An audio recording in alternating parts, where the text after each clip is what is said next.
In the final days of Egypt's 18th dynasty, shadows crept into the palaces of Thebes.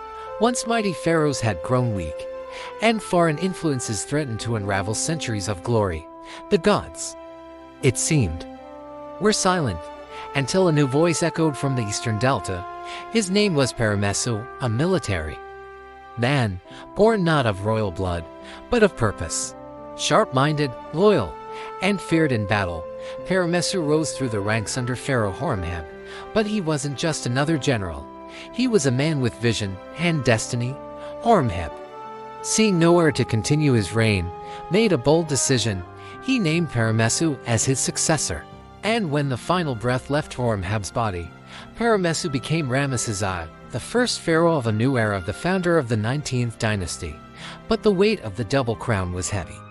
Ramesses I ruled only for a short time, yet he laid the foundation. His son, Seti I, would carry the vision further. With the heart of a warrior and the mind of a statesman, Seti launched massive building campaigns, restored temples that had been abandoned, and waged war against rebellious tribes in Syria and Canaan. The land of Egypt was rising again, not just in strength, but in spirit. And in the shadow of Seti's throne stood a young prince, watching, learning, preparing. His name, Ramesses the Great. But before he could become legend, he was just a boy trained in war, language, diplomacy, and worship. Seti knew that greatness was forged, not inherited. And so, from an early age, Ramesses joined his father on military campaigns, witnessing firsthand the cost of empire.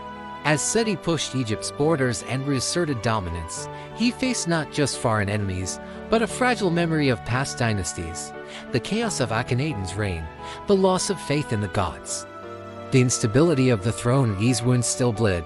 Seti sought to heal them all, and behind him, Ramesses prepared to rule.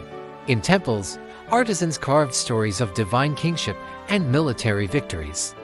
In palaces, priests whispered of omens and prophecy that this boy would one day eclipse them all. And so, a dynasty was being sculpted, not just in granite and gold, but in fire and blood. By the time Ramesses ascended the throne as Ramesses II, Egypt was already rising. But under his rule, it would soar. But that is a story for another time, because this was just the beginning. The birth of the Ramesside Dynasty was not simply a transfer of power, and it was a calculated resurrection of divine authority, ancient pride, and eternal legacy. A new era had begun.